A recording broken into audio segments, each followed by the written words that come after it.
Salut les filles, me revoilà de retour avec un nail art géométrique pas super compliqué à faire mais qui demande un peu de patience car il y a plusieurs étapes, mais aussi un petit peu de zénitude pour pas s'arracher les cheveux avec tous les petits morceaux de stripping tape ou de masking tape.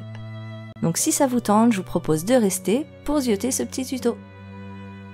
Mais avant, je voulais vous présenter des petits carnets que j'ai reçus par Maria de la boutique Sonnet Lucius et que je trouve trop mignons et pratiques pour toutes celles qui adorent le nail art. C'est en fait des petits carnets sur lesquels on peut s'amuser à dessiner nos décos avant de les faire sur nos ongles. Il en existe 3 sortes, le bleu pour les ongles carrés, le noir pour la forme amande et le rose pour les ongles ovales. J'utilise donc pour ma part le bleu.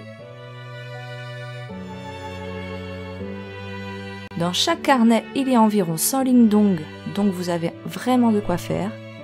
Et juste à côté de chaque ligne, il y a un espace pour poser les teintes de vernis que vous aurez choisies.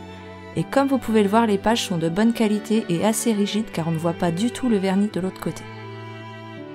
Avant d'avoir ce carnet, perso, il m'arrivait de dessiner vite fait des ongles sur une feuille et de griffonner des dessins, mais c'était beaucoup moins pratique et beaucoup moins propre. Et à la finale, le motif n'arrivait jamais sur mes ongles. Mais je crois que maintenant, ce petit carnet va me suivre un peu partout, et dès que j'aurai une idée, je le sortirai. En plus, je trouve ça super intéressant d'avoir un genre de carnet souvenir.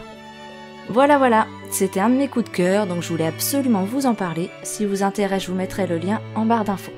Allez, cette fois c'est parti, je vous montre comment j'ai réalisé ce nail art.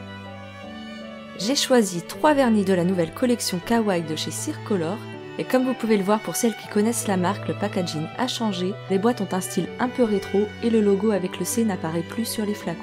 Alors perso, j'adore les boîtes, un peu moins les flacons, mais ça me dérange pas plus que ça car je les laisse toujours rangés dans leur boîte. J'ai posé en base le magnifique doré qui donne vraiment l'impression d'avoir de l'or au bout des ongles, au soleil il est juste dingue.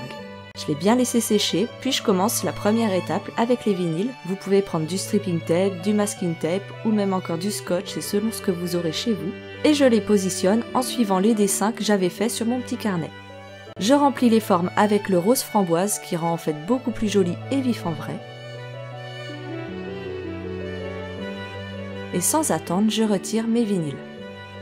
Je refais à côté un petit rectangle de la même façon en faisant attention de ne pas toucher le rose que je viens de poser.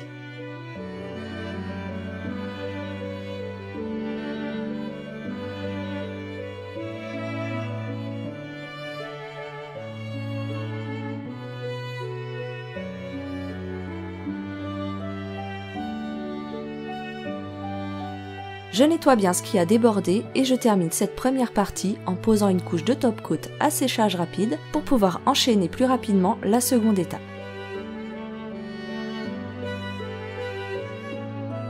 Quand c'est vraiment sec, je reprends mes vinyles et pareil, j'essaie de faire les formes que j'avais dessinées, puis je les remplis avec le vernis violet.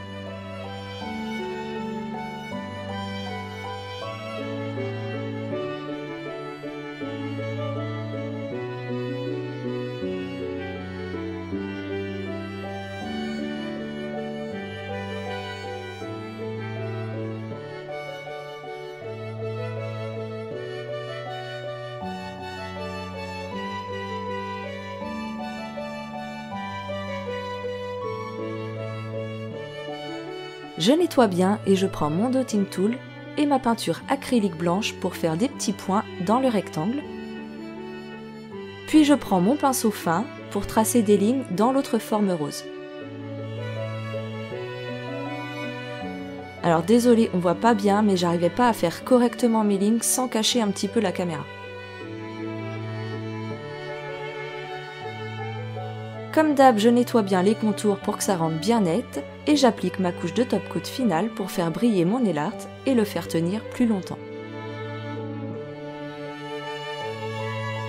Et voilà!